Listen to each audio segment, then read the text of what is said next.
وجود الحادث الحمد للہ رب العالمین والصلاة والسلام علی سید المرسلین اما بعد فاعوذ باللہ من الشیطان الرجیم بسم اللہ الرحمن الرحیم قال اللہ تبارک و تعالی عز وجل فی الکلام المجید والفرقان الحمید ومن يطع الله ورسوله فقد فاز فوزا عظيما قال الله تبارك وتعالى عز وجل في شان حبيبه الكريم الأمين إن الله وملائكته يصلون على النبي يا أيها الذين آمنوا صلوا عليه وسلموا تسليما بلند آواز سے دوشی پڑھی اللہم صلی علی سیدنا و مولانا محمد معدن الجود والکرم و آلہ وبارک وسلم صلاۃ و سلام علیک یا سیدی یا رسول اللہ صلی اللہ تعالی علیہ وآلہ وسلم۔ اللہ کا شکر ہے جس کی عطا اور توفیق سے آج ہم 30 رمضان المبارکہ سنہ 1443 ہجری بروز پیر نماز فجر کی ادائیگی کے بعد درس قرآن و حدیث کی 10ویں نشست میں حاضر ہیں۔ اللہ کریم ہماری حاضری قبول فرمائے۔ بڑی عقیدت و محبت سے آپ لوگوں نے سماعت کیا، اپنا وقت دیا، بیٹھے، نیند قربان کی، توجہ کی۔ اللہ کریم آپ تمام کو جزائے خیر سے مالا مال کرے۔ اللہ کی شان کریمی ہے کہ اس نے ان 10 دنوں میں کوئی بھی ہمارا ناغہ نہیں ہونے دیا، کوئی بھی چھٹی نہیں ہونے دی۔ یہ اس مالک کائنات کا کرم ہے۔ ہر رمضان المبارکہ میں ایک آدھی چھٹی ہو جاتی ہے، تقریباً ہو ہی جاتی ہے، لیکن اس دفعہ آپ لوگوں کی ایسی برکت نازل ہوئی ہے کہ کوئی چھٹی نہیں ہوئی۔ نہ جانے آپ میں سے کون ایسا اللہ کی بارگاہ کا مقبول بندہ ہے جس کے صدقے اللہ نے کرم کیا ہے۔ خیر، مالک کائنات ہماری اس عمل خیر کو قبول فرمائے۔ کل تو امید تھی کہ ہو سکتا ہے آج عید ہو جائے یا نہ ہو، اور 29 روزے ہوں یا 30 ہوں۔ یہ بہت بڑا کرم کیا مالک نے کہ 30 روزے پورے ہو گئے ہیں۔ کرم ہے اس کا، یعنی اس مالک کائنات نے ایک دن کی مہلت اور دے دی ہے کہ جو بخشش کروانے میں رہ گئے وہ ذرا ہمت کر کے بخشش کروا دو۔ چلیے ہم اپنے موضوع کی طرف آتے ہیں۔ آج ہماری گفتگو کا موضوع ہے فلاح و کامیابی والے 10 اعمال قرآن کی روشنی میں۔ یعنی ہم کامیابی اگر حاصل کرنا چاہتے ہیں تو یہ 10 اعمال ایسے پیش کرنے لگا ہوں جو قرآن نے بتائے ہیں کہ یہ کرنے والا بندہ کامیاب ہے۔ طالب علم بھی کامیاب ہونا چاہتا ہے، ٹیچر بھی کامیاب ہونا چاہتا ہے، افسر بھی کامیاب ہونا چاہتا ہے، مزدور بھی کامیاب ہونا چاہتا ہے، پڑھا لکھا بھی کامیاب ہونا چاہتا ہے، ان پڑھ بھی کامیاب ہونا چاہتا ہے، کاریگر بھی کامیاب ہونا چاہتا ہے، ڈاکٹر، حکیم، طبیب بھی کامیاب ہونا چاہتا ہے، مریض بھی کامیاب ہونا چاہتا ہے، عالم بھی کامیاب ہونا چاہتا ہے، مفتی بھی کامیاب ہونا چاہتا ہے، طالب علم دینی دنیاوی وہ بھی کامیاب ہونا چاہتا ہے، ایون کہ روڈ پر چلنے والا، ٹھیلا لگانے والا بندہ وہ بھی کہتا میں کامیاب ہو جاؤں۔ تو کامیابی ایک ایسی چیز ہے، ہر بندہ اس کا عاشق ہے۔ کامیابی ایک ایسی چیز ہے، ہر بندہ اس کا متمنی ہے کہ یہ مجھے مل جائے، مجھے مل جائے۔ آئیے اب قرآن کی مثالوں سے سمجھتے ہیں کہ کون سے کام کرنے والے کامیاب ہیں۔ اچھا دنیا کے اندر کامیابی جس کو ملے وہ دنیاوی طور پہ کامیابی ہے، ہو سکتا ہے اس کی کامیابی وہ اللہ کی بارگاہ میں ناپسندیدہ ہو، جسے وہ کامیابی سمجھ رہا ہے شاید اس کی کامیابی اس کے لیے آخرت میں نقصان دہ ہو سکتا ہے، لیکن میں جس کامیابی کی بات کر رہا ہوں، جس 10 اعمال کی بات کرنی ہے، وہ کرنے والا تو یقیناً یقیناً یقیناً یقیناً 100 مرتبہ بھی یقیناً کہیں تو کم ہے کہ اللہ کی بارگاہ میں وہ کامیاب ہو کر ہی جائے گا۔ آئیے سلسلہ کلام شروع کرتے ہیں پہلی بات سے، جو میں نے آپ کے سامنے سورۃ الاحزاب کی آیت نمبر 71 کو پڑھا ہے 22ویں پارے میں، اور پھر ہم 10 مقامات سے مختلف ملے جلے بھی اور ڈفرینٹ بھی کچھ کلام پڑھیں گے جس میں کامیابی کا مالک نے ذکر کیا ہے۔ آئیے میں پہلی بات کی طرف بڑھ رہا ہوں۔ اللہ اور اس کے رسول کی فرما برداری کرنے والا بندہ کامیاب ہے۔ قرآن کریم گواہ ہے، فرمایا وَمَن يُطِعِ اللَّهَ وَرَسُولَهُ فَقَدْ فَازَ فَوْزًا عَظِيمًا، اور جو اللہ اور اس کے رسول کی فرما برداری کرے اس نے بڑی کامیابی حاصل کر لی ہے۔ کائنات کے بنانے والا رب فرما رہا ہے، کائنات کے بنانے والا رب فرما رہا ہے کہ جس نے میری اور میرے رسول کی فرما برداری کی، اللہ کی فرما برداری کی، رسول کی فرما برداری کی، تو فرمایا اس نے بڑی کامیابی حاصل کی ہے۔ کائنات کے تمام تر لوگ جو دینی دنیاوی اعتبار سے ہوں ان کی بات میں جھول ہو سکتا ہے، لچک ہو سکتی ہے، لیکن اللہ اور اس کے رسول کے کلام میں لچک نہیں ہے، جو کہہ دیا وہی ہوگا۔ نماز پڑھنا اللہ کی فرما برداری ہے، روزہ رکھنا اللہ کی فرما برداری ہے، جہاد کرنا اللہ کی فرما برداری ہے، زکوٰۃ دینا اللہ کی فرما برداری ہے، ماں باپ کا حکم ماننا اللہ کی فرما برداری ہے، رشتہ داروں سے حسن سلوک کرنا یہ اللہ اور اس کے رسول کی فرما برداری ہے، جناب والا اپنی نگاہوں کی حفاظت کرنا یہ اللہ اور اس کے رسول کی فرما برداری ہے، زبان کی حفاظت کرنا اللہ اور اس کے رسول کی فرما برداری ہے، اپنے کردار کو درست کرنا اللہ اور اس کے رسول کی فرما برداری ہے، نبی پاک کی سنتوں پر عمل کرنا اللہ اور اس کے رسول کی فرما برداری ہے، اللہ کے حبیب کی اداؤں پہ مر مٹنا یہ اللہ اور اس کے رسول کی فرما برداری ہے، رسول اللہ کے محبت میں اپنی جان کا نذرانہ پیش کر دینا بھی اللہ اور اس کے رسول کی فرما برداری ہے۔ تو یہ کام کرنے والا کامیاب ہے، مبارک ہو بھائی کامیاب ہونے والے، کہ اگر اللہ اور اس کے رسول کی فرما برداری میں لگ گیا ہے تو مبارک ہو، مبارک ہو، مبارک ہو کہ اللہ کریم تجھے کامیابی سے ہمکنار فرما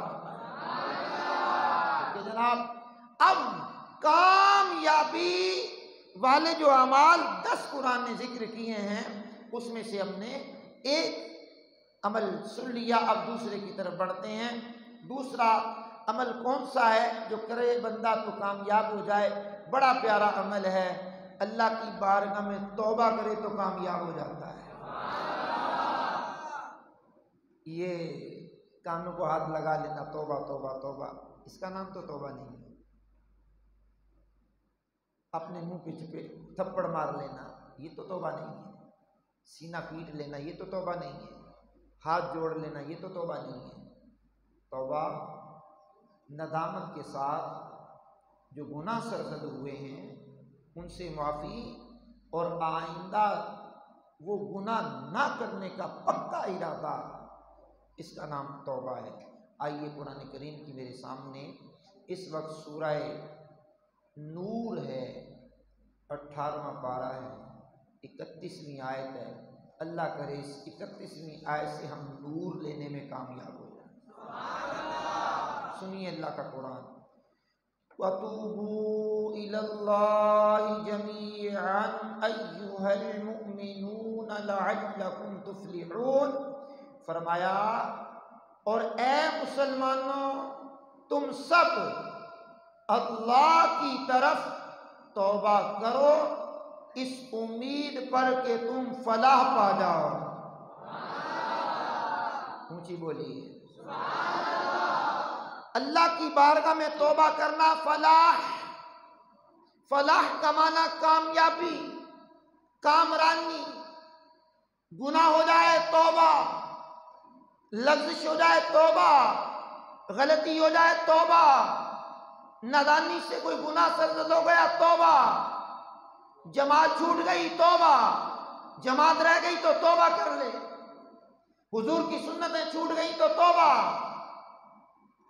بدنگاہی ہو گئی تو توبہ، ذہن میں برے وسوسے آئے اس کی تکمیل کے لیے قلم اٹھایا پلٹا لیا توبہ۔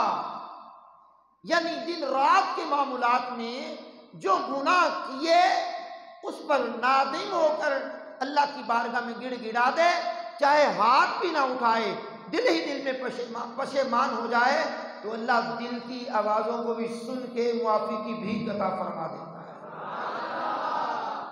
میرے شیخ، میرے ہادی، میرے رہبر، میرے پیر، میرے امیر اہل سنت حضرت علامہ مولانا ابو بلال ذو الفضل والکمال نے یہ جو نعرہ دیا ہے نا، توبوا الی اللہ، میں نے کہا واہ شیخ کامل، آپ نے تو قرآنی نعرہ دیا ہے، اپنا نعرہ تو نہیں دیا۔ سیاسی سماجی لوگ تو اپنے نعرے سکھاتے ہیں، فلاحی کام کرنے والے تو اپنے نعرے سکھاتے ہیں، آپ نے شیخ کامل قرآن کا نعرہ دیا، توبوا الی اللہ یہ قرآن کا جملہ ہے، استغفر اللہ یہ قرآن کا جملہ ہے۔ تو اکثر و بیشتر جب کہتے ہیں صلو علی الحبیب صلی اللہ تعالی علی محمد، اللہ کے حبیب پر درود پڑھو، تو لوگ درود پڑھتے ہیں، فوراً کہتے ہیں توبوا الی اللہ، لمحے لمحے توبہ کرنے کا ذہن دے دیا۔ واہ کیا بات ہے، امیر علیہ سنت لمحے لمحے توبہ کا ذہن دے دیا۔ اور رات کو نیک اعمال والے جو انعامات ہیں ہمارے، نیک اعمال والا رسالہ جو ہے اس میں یہ بھی تو ہے کہ رات کو سونے سے پہلے 2 رکعت نماز نفل، نماز توبہ پڑھ لو، صلاۃ توبہ پڑھ لو، دن بھر میں جو معاملات ہوئے ہیں اللہ سے معافی مانگ لو، کیا پتہ یہ آج کی رات آخری رات ہو، آج کا دن آخری دن ہو، آج کے دن میں جو کیا یہ ہمارے اینڈ والے اعمال چل رہے ہوں، تو جب توبہ بندہ کر لیتا ہے تو اللہ کریم اعلان کرتا ہے ان اللہ یحب التوابین ویحب المتطہرین، بے شک اللہ توبہ کرنے والوں سے، توبہ کرنے والوں کی توبہ کو قبول فرماتا ہے اور پاک رہنے والوں کو پسند کرتا ہے۔ 10 ایسے اعمال ہیں جو کامیابی حاصل کرنا چاہتا ہے وہ یہ اعمال کر لے۔ پہلا عمل بتا دیا اللہ اور اس کے رسول کی فرما برداری، دوسرا عمل بتا دیا توبہ، اب تیسرا عمل ہے نماز میں خشوع و خضوع سے نماز کو ادا کرنا، خشوع و خضوع سے نماز ادا کرنا۔ خشوع خضوع، خشوع اس کا تعلق ہوتا ہے اندرونی کیفیات سے، کہ میں نماز پڑھنے آیا ہوں تو آیا میری اندرونی کیفیت بھی اس کی طرف مائل ہے کہ میں اللہ کے گھر میں جا رہا ہوں نماز پڑھوں گا، پھر نماز میں کھڑا ہوا تو اندر کی کیفیت بھی متوجہ ہے، ظاہراً باطناً۔ خشوع و خضوع اس کو کہتے ہیں کہ اندر سے بھی بندہ خشوع، اندر کی کیفیت کا نام ہے، بظاہر بھی خشوع و خضوع ہو اور اندر بھی خشوع و خضوع ہو۔ یہ نہ ہو کہ دل میں کوئی دکانداری کی باتیں چل رہی ہوں، دل میں پڑھائی کی باتیں چل رہی ہوں، اور ذہن میں کسی کتاب کی سٹڈی چل رہی ہو، اور ذہن کے اندر کسی دوست سے ملاقات کے مناظر چل رہے ہوں، اور گھر کا سارا نظام چل رہا ہو، اور ادھر اللہ کی بارگاہ میں بندہ نماز پڑھ رہا ہو، تو اس کو خشوع و خضوع نہیں کہتے۔ آئیے قرآن کریم نے جو لفظ استعمال کیے ہیں کہ یہ کام کرنے والا بندہ کامیاب ہے، میں قرآن سے وہ لفظ آپ کو پڑھ کر کے سناتا ہوں۔ قرآن کریم کی یہ بھی سورہ نور ہی ہے لیکن آیت کا نمبر 2 ہے۔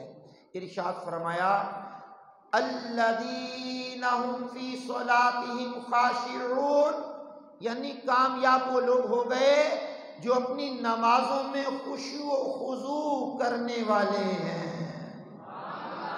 بالکل توجہ کے ساتھ، توجہ اللہ، توجہ کے ساتھ آ کر کے اللہ کی بارگاہ میں نماز پڑھتے ہیں، اندر کی کیفیات کو بھی حاضر کرتے ہیں، ظاہر کی بھی کیفیات کو حاضر کرتے ہیں اطمینان سے۔ یہ نہیں ہے کہ نماز میں کھڑے ہیں، کبھی یہاں کھجلی کر رہے ہیں، کبھی یہاں کھجلی کر رہے ہیں، کبھی یہاں کھجلی کر رہے ہیں۔ یہ 3 مرتبہ عمل کثیر کیا تو نماز ہی گئی، نماز ہی نہیں ہوئی۔ اللہ اکبر۔ اب کیا ہمارا انداز ہے؟ اب وضو کرنے میں بھی خشوع و خضوع سے کام نہیں لیتے، جلدی جلدی وضو کیا اور بھاگے آئے، پانی کے قطرات مسجد میں ٹپکائے، گناہ کما لیا۔ اور نہیں میرے عزیز، نماز کا جب وقت ہونے کے قریب ہو تو بندہ متوجہ ہو جائے کہ میں اس کے دربار میں جا رہا ہوں جو سب حاکموں کا حاکم ہے، اس کے پاک گھر میں جا رہا ہوں جو مسجدیں ہیں یہ قلعہ ہیں، شیطان سے حفاظت کا مضبوط قلعہ ہے۔ اس پر میرا پورا ایک لیکچر ہے، پورا ٹاپک ہے کہ یہ مسجدیں قلعہ ہیں، جو اس میں آ گیا امان میں آ جاتا ہے، شیطان مردود تیواروں سے بچ جاتا ہے۔ لیکن اگر اندر خشوع و خضوع کی کیفیت نہ ہو تو پھر بھی شرارتیں کرنے میں بندہ باز نہ آئے تو پھر اس کی اپنی نفس کی شرارتیں ہیں۔ تو نماز وضو سے لے کر اللہ کی بارگاہ میں کھڑے ہونے تک یہ سارے اعمال پہ غور کر لیں۔ وضو کرنے میں دلچسپی تھی، توجہ تھی، سنتوں کا پاس تھا، مستحبات کا پاس تھا، نماز کے لیے وضو کیا تو مسواک سنت کرنے میں دلچسپی تھی، ٹائم تھا۔ اب یہ غور کرتے ہوئے چلے جائیں۔ اب اللہ کی بارگاہ میں آیا تو اب یہاں اسرار الاحکام میں یہ بات لکھی ہے، اللہ اکبر، کہ جب بندے نے اللہ اکبر کہا، توجہ رکھیے بڑی اہم بات کرنے لگا ہوں، جب اللہ اکبر کہا تو مالک کائنات کے حضور حاضر ہو گیا، مالک میں نے دنیا سے ہاتھ اٹھا لیے۔ نہیں سمجھ آئی میں نے کیا کہا؟ دوبارہ سنیے۔ جب کوئی گن پوائنٹ پہ ہمیں لوٹنا چاہتا ہے تو کہتا ہاتھ اٹھا۔ اب ہاتھ اٹھانے کا مطلب یہ ہے کہ اب میں حرکت بھی نہیں کر سکتا، اب میں ہاتھ کو جیب میں بھی نہیں ڈال سکتا، اب ہاتھ کو کچھ نہیں کر سکتا، میں نے ہاتھ اٹھا لیے۔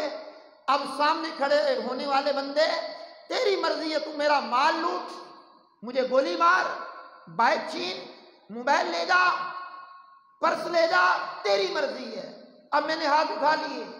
تو بزرگوں نے اسرار الاحکام میں لکھا ہے، کہا جب بندے نے اللہ اکبر کہا تو دل میں نیت کرے، مالک میں نے دنیا سے ہاتھ اٹھا لیا، تیری بارگاہ میں حاضر ہو گیا، اب تو ہی تو ہے، اب میں نہیں ہوں، تو ہی تو ہے۔ تو یہ خشوع و خضوع کا خیال کریں نماز کے اندر، تو یہ کامیابی کا راستہ ہے، کامیابی والا کام ہے۔ اب ہم 4 یاروں کی نسبت سے چوتھا کام سنتے ہیں۔ قرآن کریم نے اس کو بھی سورہ نور کی 3 آیت میں یہ جملے ارشاد فرمائے ہیں کہ جو فضول باتوں سے منہ پھیر لیتا ہے، 2 یار بیٹھے، 2 دوست بیٹھے، ایک کی توجہ ہے کہ فضول باتیں کریں، دوسرے کی توجہ نہیں ہے، تو وہ توجہ ہٹا لے، توجہ پھیر لے۔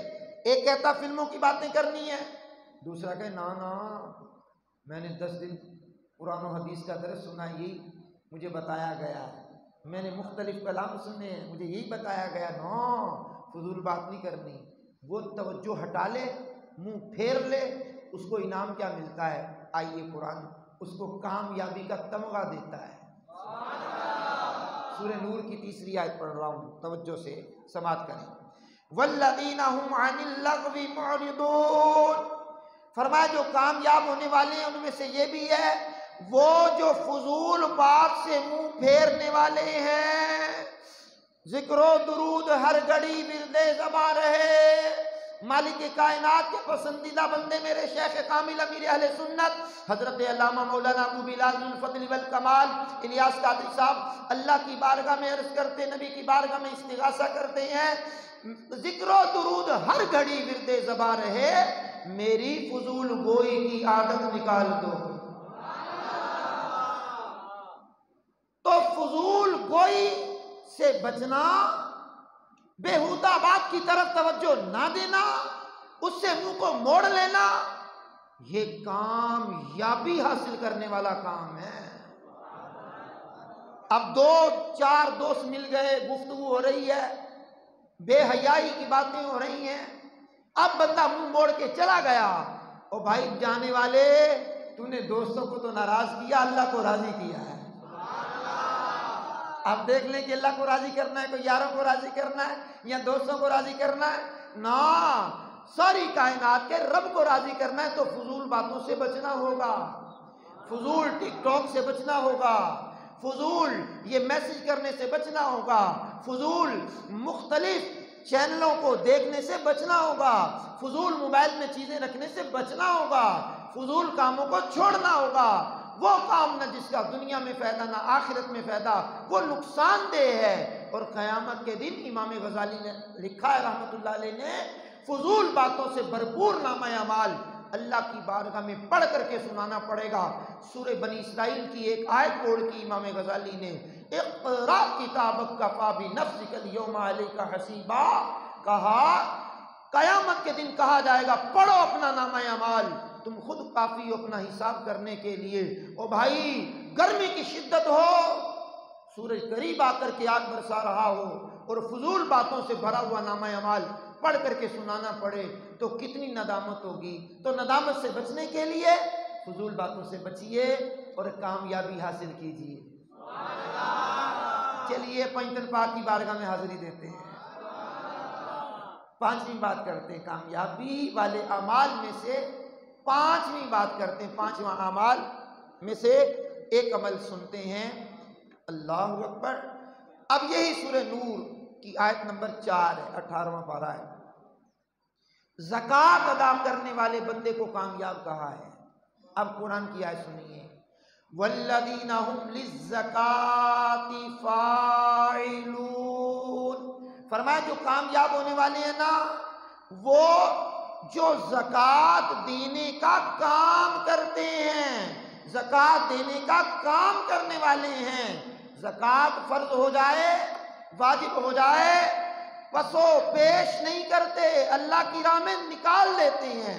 مال کا 40واں حصہ، 2.5%، 100 روپے کے پیچھے 2.5 روپے، 1000 کے پیچھے 25 روپے، لاکھ کے پیچھے 2,500 روپے، مساکین کو، غربا کو، دینی طلبہ کو، دینی اداروں کو یہ دے دیتے ہیں۔ اب یہ دینی اداروں کو دینے کا رجحان اللہ کرے ہمارا زیادہ سے زیادہ بن جائے کہ کسی غریب کی امداد کے ساتھ ساتھ، یتیم کی امداد کے ساتھ ساتھ، مستحق کی امداد کے ساتھ ساتھ اپنے دینی اداروں کو بھی یاد رکھیں تاکہ ان کو مالی سپورٹ کریں۔ مالی سپورٹ کریں گے تو دینی ادارے مضبوط ہوں گے۔ آپ کی اپنی دعوت اسلامی الحمدللہ علی کل حال دنیا کے بے شمار ممالک کے اندر جامعات کا، مدارس کا، مدنی مراکز کا جال اس طرح پھیلا چکی ہے، اس طرح بچھا چکی ہے کہ ہر طرف مدینہ ہی مدینہ ہو رہا ہے۔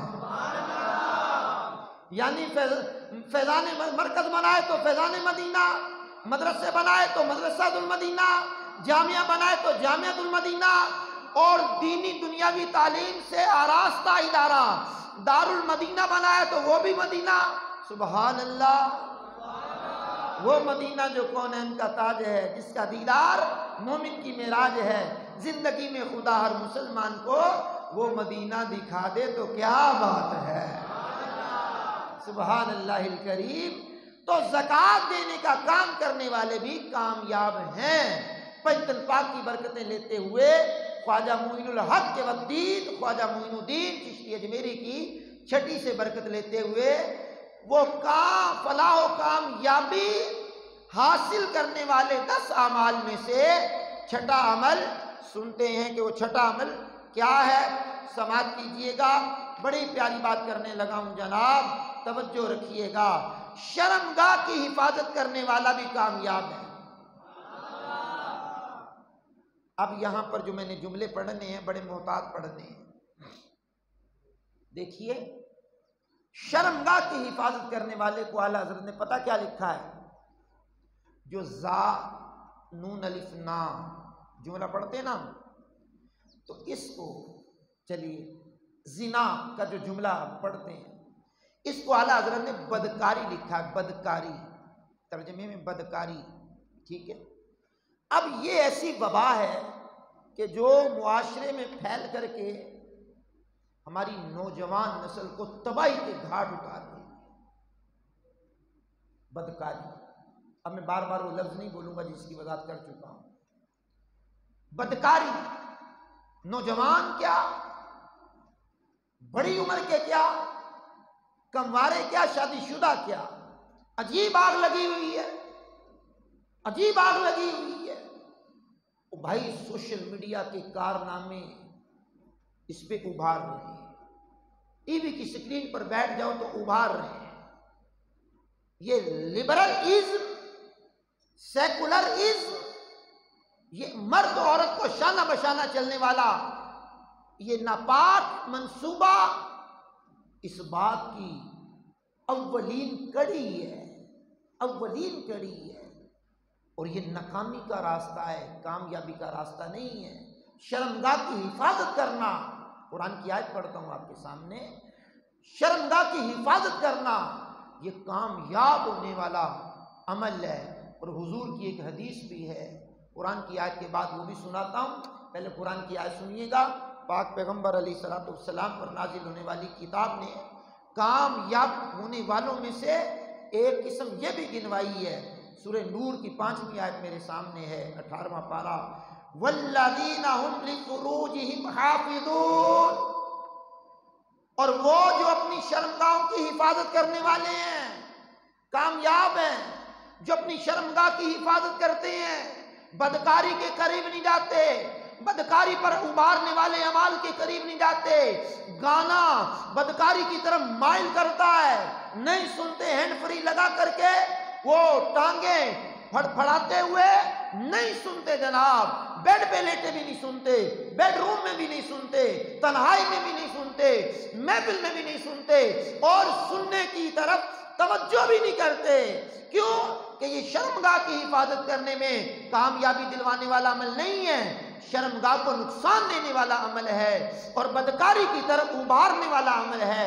ایسے عشقیہ ناول نہیں پڑھتے، ڈائجسٹ نہیں پڑھتے، ایسے مضامین بھی نہیں پڑھتے، ایسی فلمیں ڈرامے بھی نہیں دیکھتے، ایسے بیہودہ مناظر بھی نہیں دیکھتے۔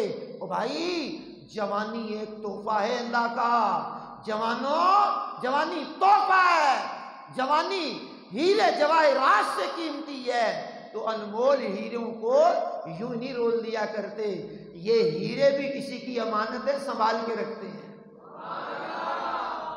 امانت ہے، اور امانت میں خیانت نہ کرو۔